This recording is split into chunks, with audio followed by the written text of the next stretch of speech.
Olá, meus irmãos em Cristo, um bom dia, uma boa tarde ou uma boa noite, dependendo aí do horário que vocês estão assistindo esse vídeo. E, independente do dia ou do horário ou também do local que vocês estão assistindo, que a graça do Senhor Jesus Cristo alcance a cada um de vocês e também os seus familiares e que a presença do Espírito Santo encha os seus corações do verdadeiro amor, o qual vem diretamente do Senhor Deus. Amém? Bom, meus irmãos, um dos assuntos que eu mais gosto de falar e também de ler e ficar pensando e diariamente meditando é sobre a preparação para o encontro com o nosso Senhor Jesus Cristo. E hoje nós vamos então meditar um pouco em um texto que está lá no e-book do livro Testemunhos Seletos, volume 1, página 23. E o texto começa assim: Vi que não devemos retardar a vinda do Senhor, disse o anjo. Preparai-vos, para que o que há de vir sobre a terra correspondam às vossas obras à fé que professais. Vi que a mente deve estar firme em Deus e que vossa influência deve testemunhar de Deus e sua verdade.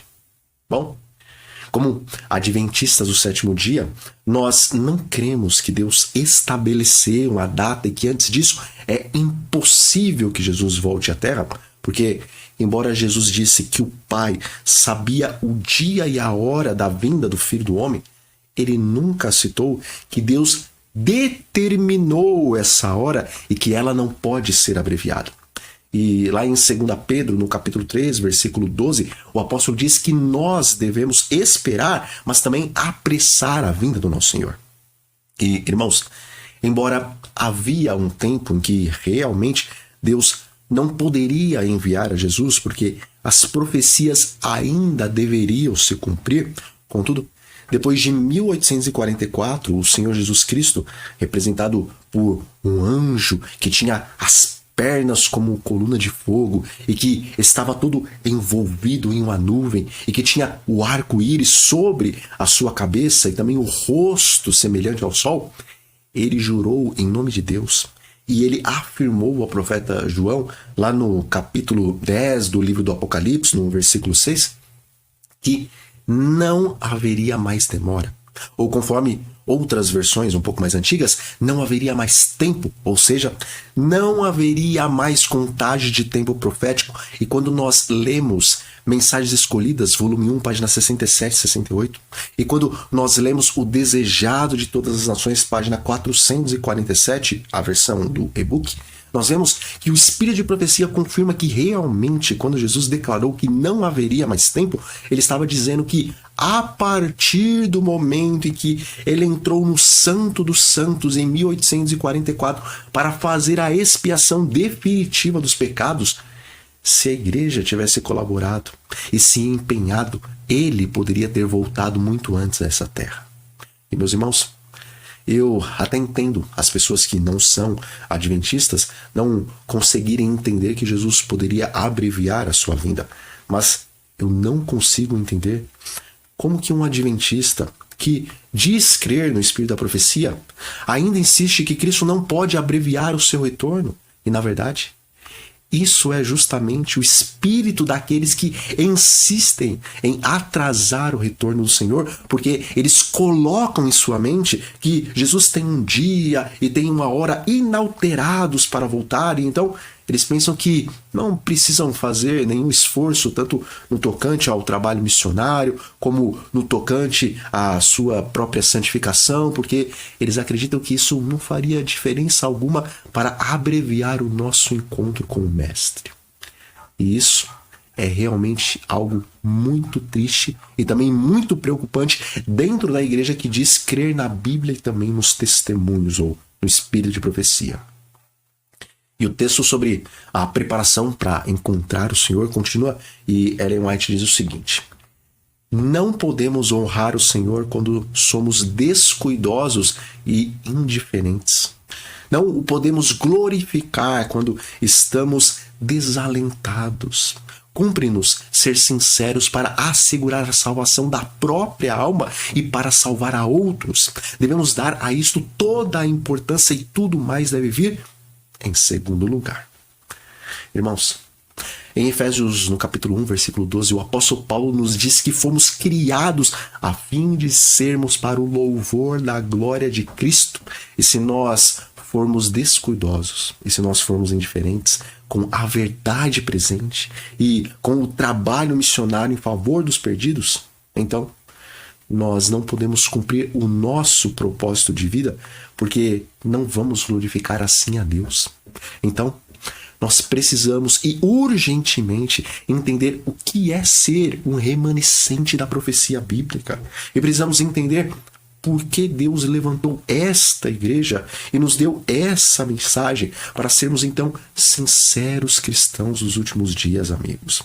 E quando nós realmente entendermos o propósito de Deus para nós e também a grandeza do nosso chamado, então nós vamos dar a maior importância para a vida cristã e também para a santificação no Espírito Santo, porque vamos entender que mesmo tendo o Senhor Jesus morrido para pagar os nossos pecados, se não vivermos à altura do chamado que Ele nos fez, não poderemos assegurar a nossa própria salvação e muito menos auxiliar na salvação do nosso próximo. E o texto do Espírito de Profecia, ele continua dizendo o seguinte: vi a beleza do céu, ouvi os anjos cantarem seus cânticos arrebatadores, rendendo louvor, honra e glória a Jesus. Pude então avaliar alguma coisa do assombroso amor do Filho de Deus. Ele abandonou toda a glória, toda a honra que tinha no céu e tão interessado estava em nossa salvação que suportou paciente e mansamente toda a indignidade e desprezo que o homem sobre ele pôde amontoar. Irmãos, quanto tempo gastamos por dia pensando em Cristo e pensando no sacrifício dele por nós?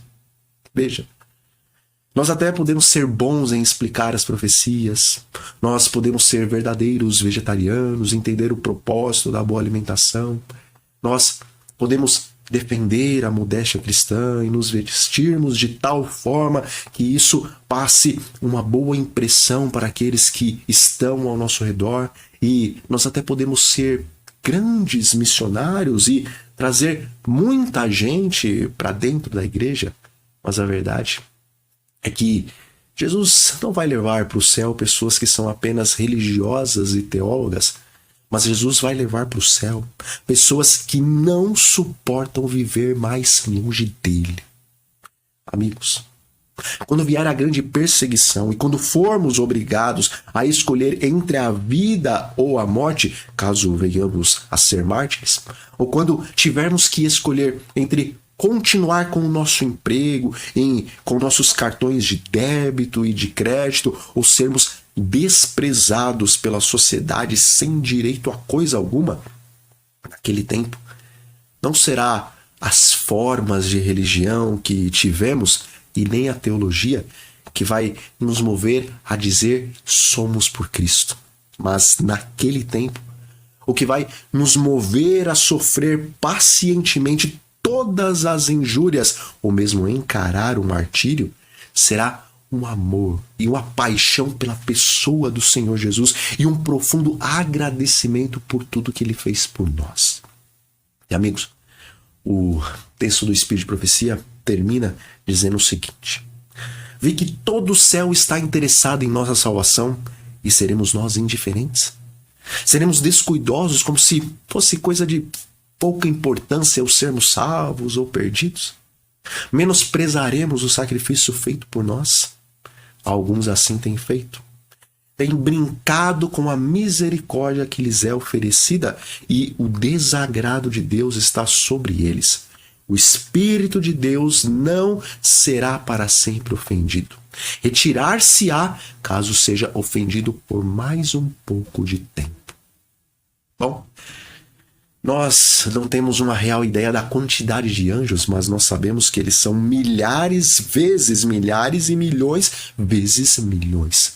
Mas, irmãos, embora os anjos estejam ativamente envolvidos com a salvação dos homens, não é apenas a torcida da Canaã celestial que está ao nosso favor, mas todos os mundos criados por Deus e que não caíram em pecado estão vibrando pela salvação de cada um de nós, e todos os habitantes do universo desejam ardentemente poderem um dia se encontrarem conosco.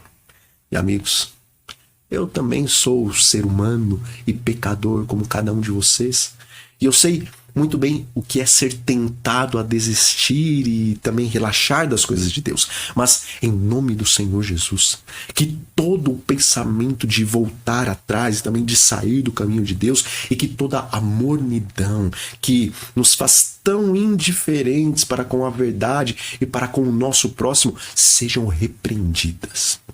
E que o Espírito Santo não seja mais ofendido por causa das nossas ações, mas pelo contrário, que o Espírito Santo seja o hóspede querido que more no coração de cada um de nós.